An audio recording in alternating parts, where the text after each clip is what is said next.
अभी बिहार में विधानसभा के चुनाव का रिजल्ट 14 नवंबर को आया और 14 नवंबर के रिजल्ट में भारतीय जनता पार्टी का जो गठबंधन एनडीए है उसको ऐतिहासिक सफलता भारत के यशस्वी प्रधानमंत्री माननीय नरेंद्र मोदी जी के नेतृत्व में और बिहार के मुख्यमंत्री श्री नीतीश कुमार जी और वहां एनडीए के सभी नेताओं की अगुवाई में प्राप्त हुआ है।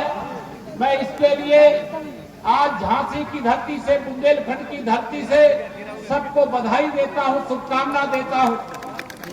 और आज ये मैं कह सकता हूं कि जिस प्रकार से 20 साल तक वहां हमारी सरकार थी और फिर से 5 साल के लिए चुनी गई है, उसी प्रकार से 2027 में 2017 की विजय को दोहराते हुए तीसरी बार भी उत्तर प्रदेश में प्रचंड बहुमत से आप सबके आशीर्वाद से भारतीय जनता पार्टी की सरकार बनेगी।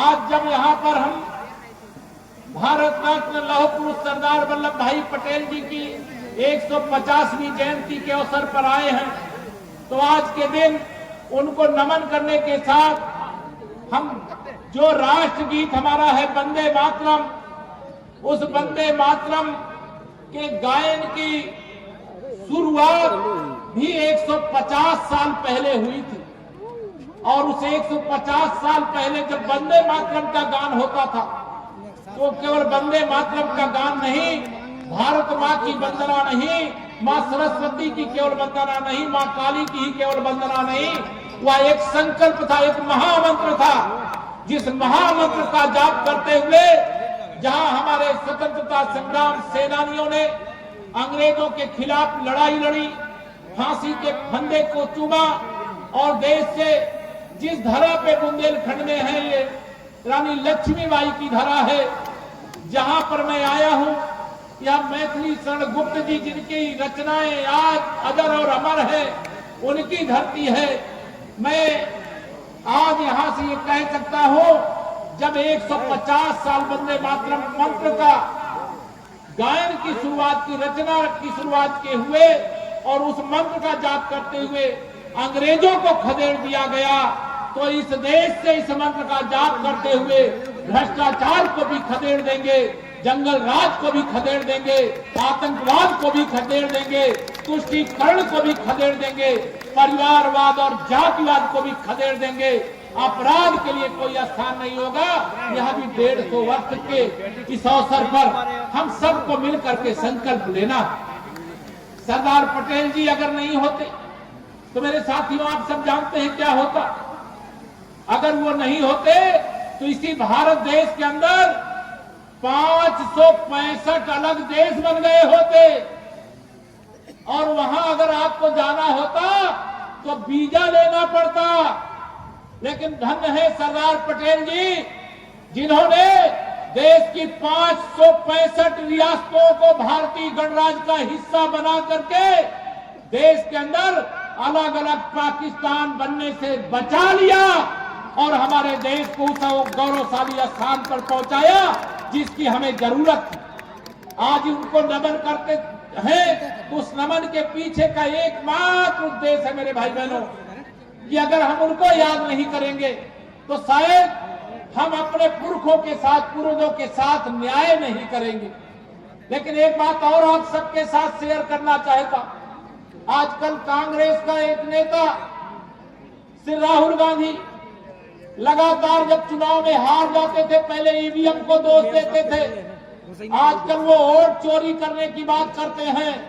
आज मैं ये बुंदेलखंड की धरती से, बबीना की धरती से इन वोट चोरों की पोल खोलना चाहता हूं। अरे वोट चोरी तो सरदार पटेल जी को 15 में से 14 वोट अंतरिम सरकार का प्रधानमंत्री बनाने के लिए मिला था, लेकिन तुमने वोट चोरी करके पंडित जवाहरलाल नेहरू जी को प्रधानमंत्री बना दिया।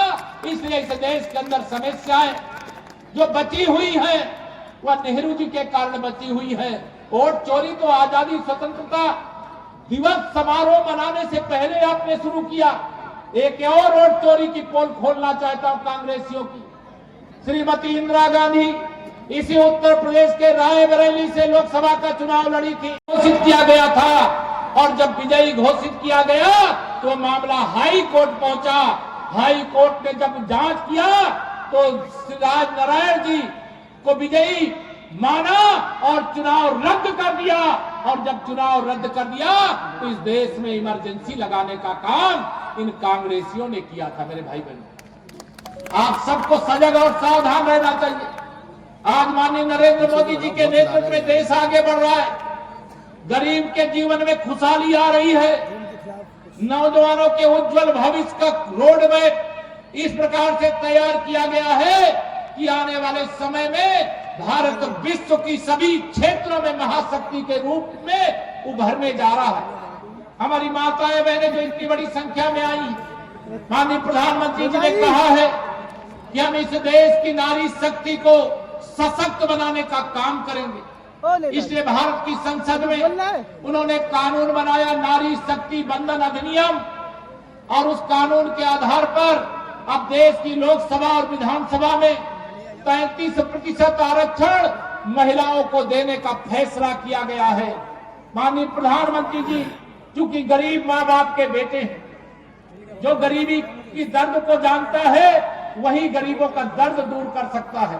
उन्होंने कहा हम देश के अंदर 3 करोड़ महिलाओं को लखपति दीदी बनाने का काम करेंगे। और बुंदेलखंड में बहुत योग्य ढंग से वो काम आगे बढ़ रहा है।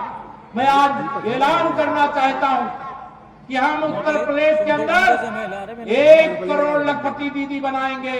अभी हमारे समूह के साथ 1 करोड़ दीदियां जुड़ी हुई हैं, लेकिन इनको 3 करोड़ तक पहुंचाने का काम करेंगे और महिला सशक्तिकरण का नेतृत्व उत्तर प्रदेश करे, इस प्रकार की व्यवस्था करें।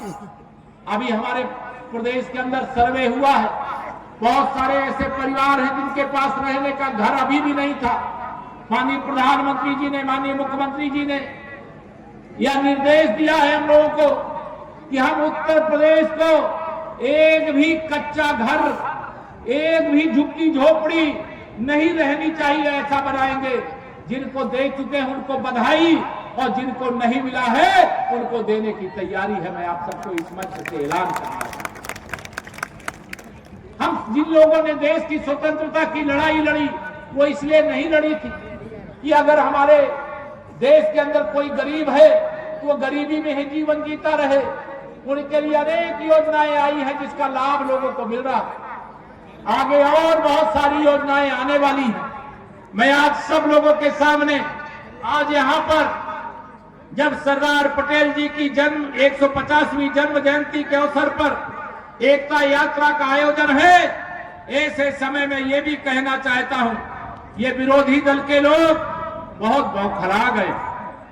बिहार में चुनाव चल रहा था मेरे भाई बहन। बिहार के चुनाव के बीच में एक कांग्रेस के नेता श्री राहुल गांधी एक तालाब में कूद गए। देखा था कि नहीं आप लोगों ने देखा था? और तालाब में कूदने के बाद, डुबकी लगाने के बाद उनको पता नहीं क्या लगा। 1 साल पहले लोकसभा चुनाव के बाद हरियाणा विधानसभा का चुनाव हुआ था और वो दिल्ली पहुंच गए पत्रकार साथियों से मिलने के लिए। चाहे हरियाणा में जो 1 साल पहले चुनाव हुआ था उसमें वोट चोरी हुई है। अरे श्री राहुल गांधी जी, आज मैं ये कह सकता हूं इस मंच से कि तुम चाहे तालाब में कूदो, चाहे नदी में कूदो, चाहे समुद्र में कूदो, कूदने से जनता तुम्हारे प्रभाव से प्रभावित होने वाली नहीं है। हमारे भारतीय जनता पार्टी के बूथ अध्यक्ष से लेकर के जिला अध्यक्ष तक और क्षेत्र और प्रदेश के पदाधिकारी यहाँ बैठे, हमारे विधायक, हमारे पूर्व विधायक, हमारे